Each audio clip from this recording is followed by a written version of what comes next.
नालंदा के ध्वंस ने भारत को अंधकार से भर दिया।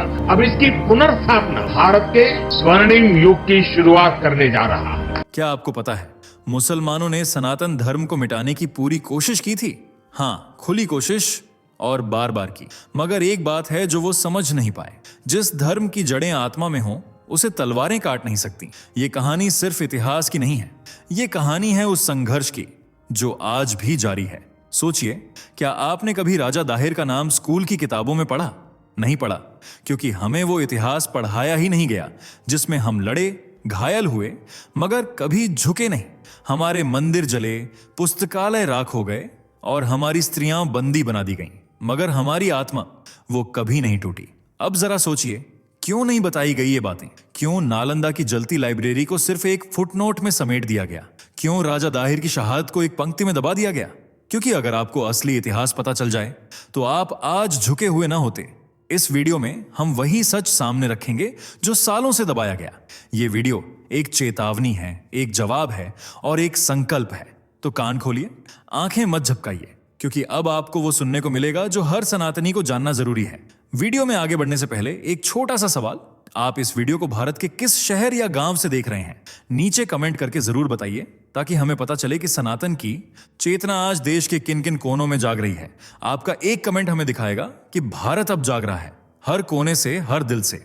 भारत एक ऐसा देश नहीं, एक जीवंत चेतना थी। यहाँ की हवा में वेदों की रचाएं गूंजती थीं।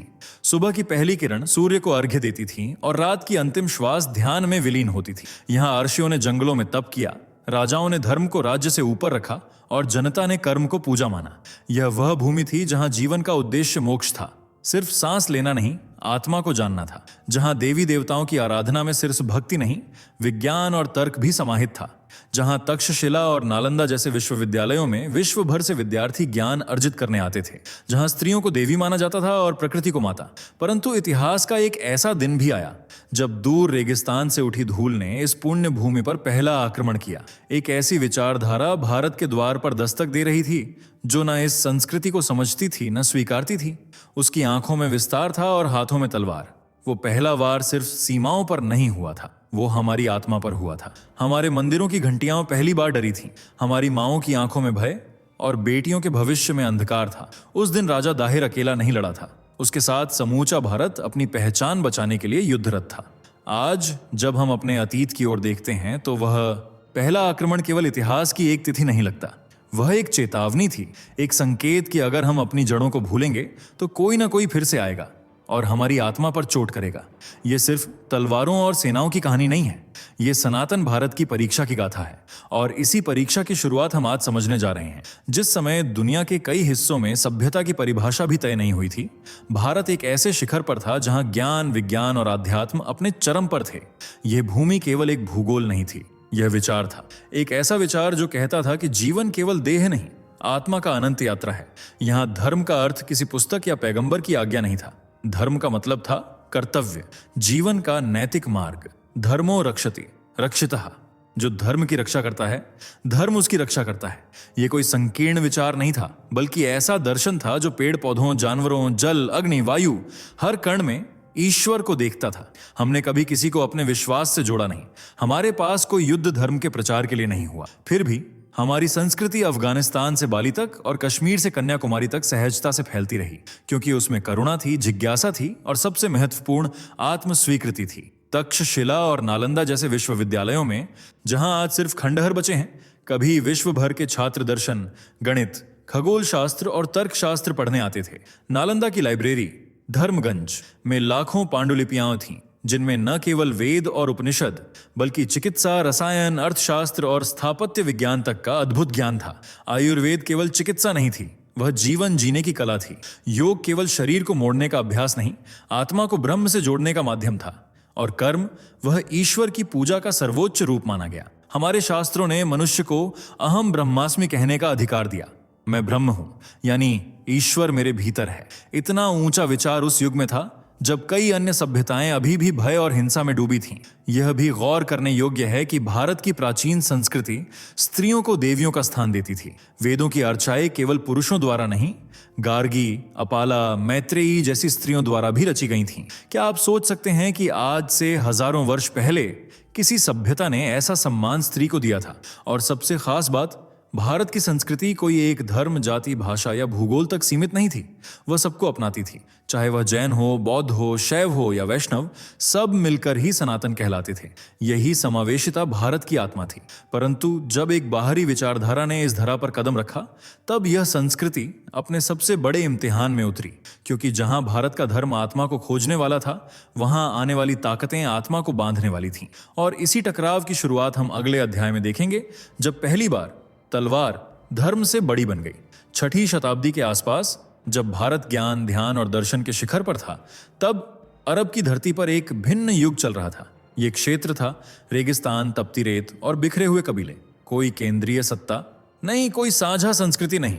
हर कबीला अपने अपने देवी देवताओं की पूजा करता था। शराब, जुआ, युद्ध और स्त्रियों का शोषण वहां की सामाजिक दिनचर्या का हिस्सा था। इन्हीं परिस्थितियों में मक्का के कुरैश कबीले में जन्म हुआ मोहम्मद नाम के एक ऐसे व्यक्ति का, जिन्होंने स्वयं को अल्लाह का पैगंबर घोषित किया। बताया जाता है कि उन्होंने मक्का के समीप एक गुफा में चिंतन के दौरान अल्लाह का संदेश प्राप्त किया।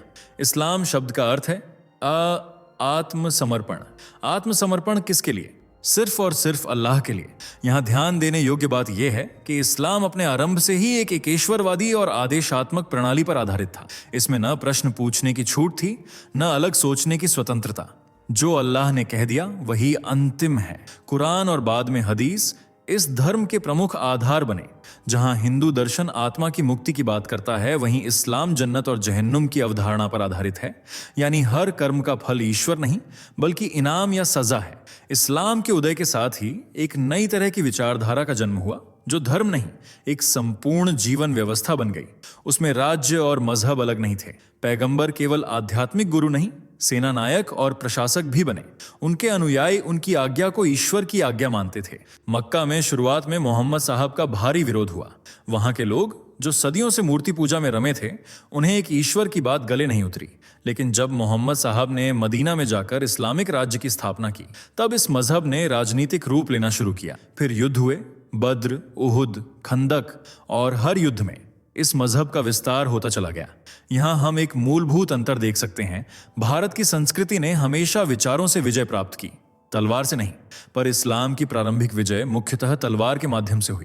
वहां सत्य की पहचान अल्लाह के आखिरी संदेश से होती है, और यहां सत्य को जानने के हजारों मार्ग हैं। योग, भक्ति, ज्ञान, तप। हिंदू दर्शन कहता है, एकम सत विप्राह बहुधा वदंती। सत्य एक है, लेकिन उसे अनेक रूपों से समझा जा सकता है। परंतु इस्लाम कहता है, ला इलाहा इल्लल्लाह, अल्लाह के सिवा कोई पूजनीय नहीं।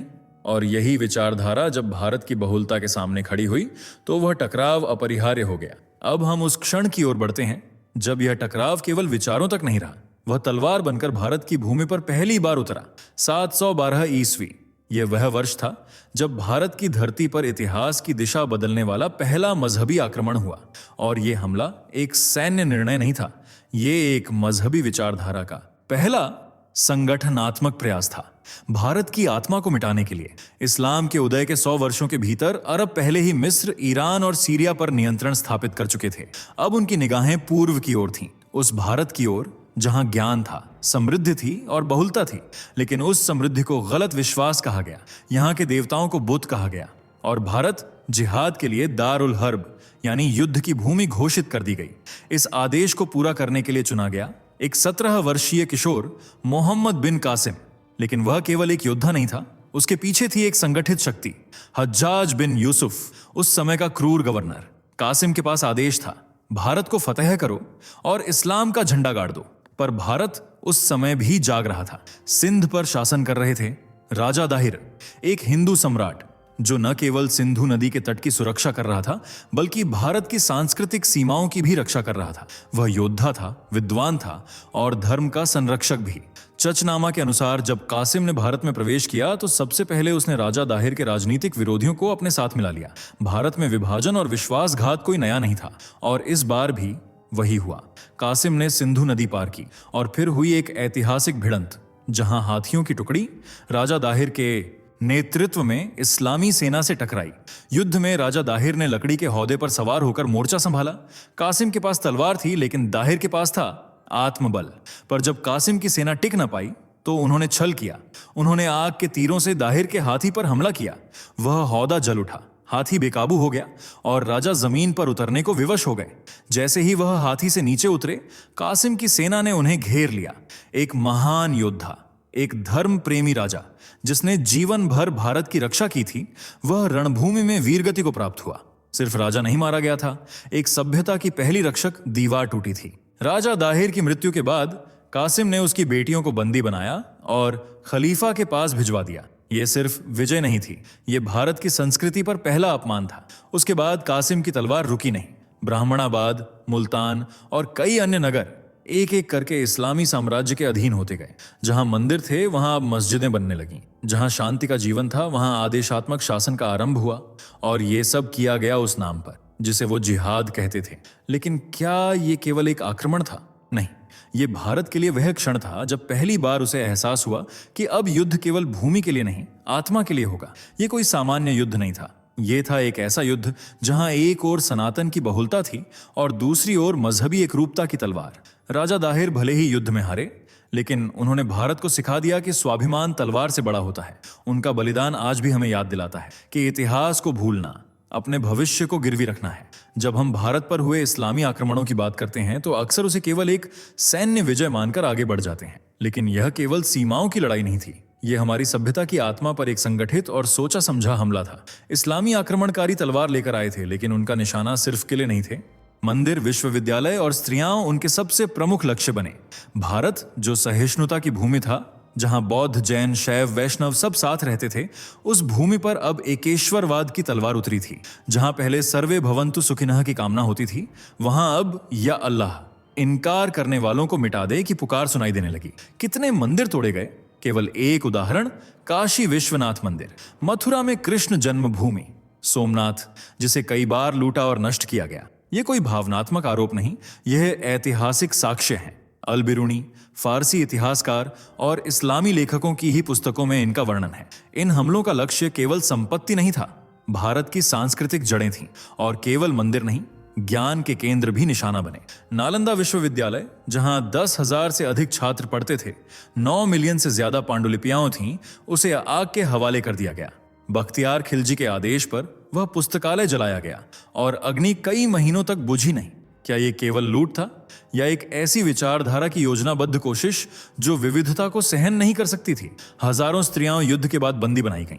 केवल माल ए गनीमत नहीं, वे उन विजयों का प्रतीक बन गईं जिनका लक्ष्य एक संस्कृति को झुकाना था। और सबसे बड़ा अपमान यह था कि कई बार मंदिरों को नष्ट कर वहीं मस्जिदें बना दी गईं, मानो यह कहना हो कि अब तुम्हारी आस्था भी हमारी छाया में सांस लेगी। भारत के ऋषियों ने कभी यह नहीं कहा कि औरों को मिटा दो। उन्होंने कहा था, आनो भद्रा कृत्वो यन्तु विश्वतः, सभी दिशाओं से शुभ विचार आए।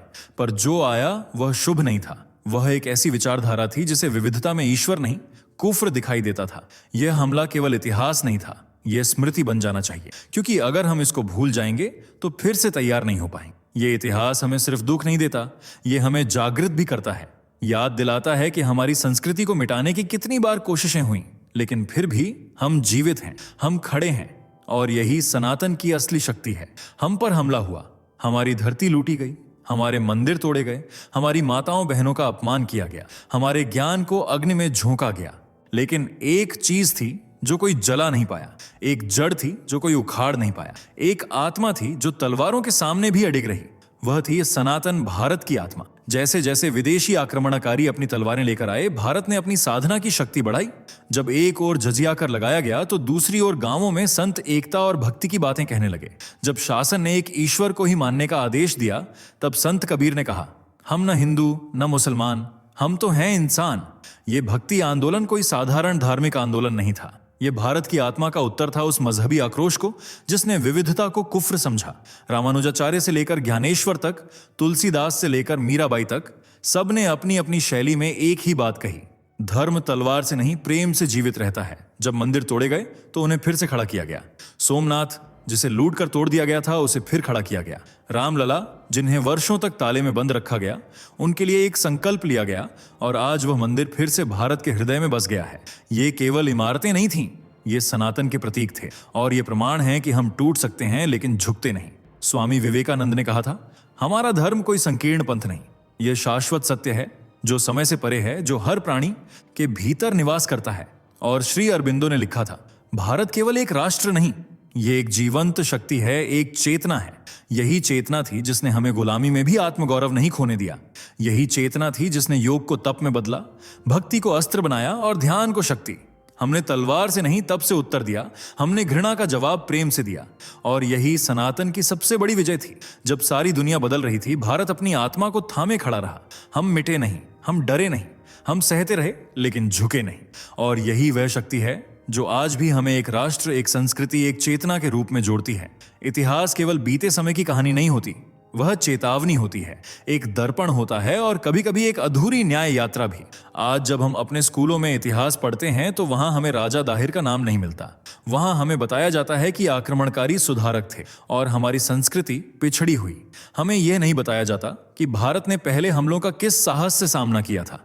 ये मौन सिर्फ संयोग नहीं है, ये एक सुनियोजित भूल है। अगर राजा दाहिर की गाथा पढ़ाई जाती तो हम आज झुकी हुई मानसिकता के शिकार ना होते। अगर नालंदा की अग्नि की कहानी हम जान पाते तो हम ज्ञान की कीमत को पहचानते। अगर मंदिरों की टूटी दीवारें हमारी किताबों में होती तो हमारी आस्था कमजोर ना होती। आज का भारत तेजी से आगे बढ़ रहा है, तकनीक में, विकास में, वैश्विक मंच पर। लेकिन क्या हमारी आत्मा भी उतनी ही जागृत है? क्योंकि अगर आत्मा सो जाए तो शरीर की प्रगति व्यर्थ है। आज भी जब धर्म को कटघरे में खड़ा किया जाता है, जब सनातन मूल्यों को रूढ़िवादिता कहकर नकारा जाता है, जब इतिहास को सांप्रदायिक कहकर चुप करा दिया जाता है, तब हमें राजा दाहिर याद आने चाहिए, नालंदा की धधकती आग याद आनी चाहिए, सोमनाथ का ध्वस्त गर्भगृह याद आना चाहिए। इतिहास को जानना केवल ज्ञान नहीं, एक जिम्मेदारी है, क्योंकि जो समाज अपने अतीत को भूलता है उसका भविष्य दूसरा लिखता है। आज जब हम यह वीडियो समाप्त करें तो एक व्रत लें कि हम इतिहास जानेंगे, समझेंगे और आगे की पीढ़ियों को बताएंगे, क्योंकि यह सिर्फ अतीत की बात नहीं है, यह हमारी पहचान की बात है। अगर इस वीडियो ने आपके भीतर कुछ हिलाया है, अगर राजा दाहिर की बलिदान कथा ने आपकी आत्मा को स्पर्श किया है, अगर आपको लगता है कि यह इतिहास हर भारतवासी को जानना चाहिए, तो चुप मत रहिए। इस वीडियो को शेयर कीजिए, नहीं सिर्फ एक लिंक की तरह नहीं बल्कि एक मिशन की तरह, क्योंकि जब सच दबाया जाता है तब उसे फैलाना ही सबसे बड़ा राष्ट्र धर्म होता है। हर उस मित्र, हर उस परिवारजन तक यह पहुंचाइए जो आज भी नकली इतिहास में जी रहा है। यह ज्ञान नहीं, जागरण है, और जागरण अकेले नहीं होता। अभी शेयर करें, इतिहास को फिर से जीवित करें, सनातन की चेतना को फिर से जगाएं। जय हिंद, जय सनातन। दोस्तों, आपको स्क्रीन पर 2 और वीडियोस दिखाई दे रही हैं, जिसे देखने के लिए स्क्रीन पर क्लिक करें।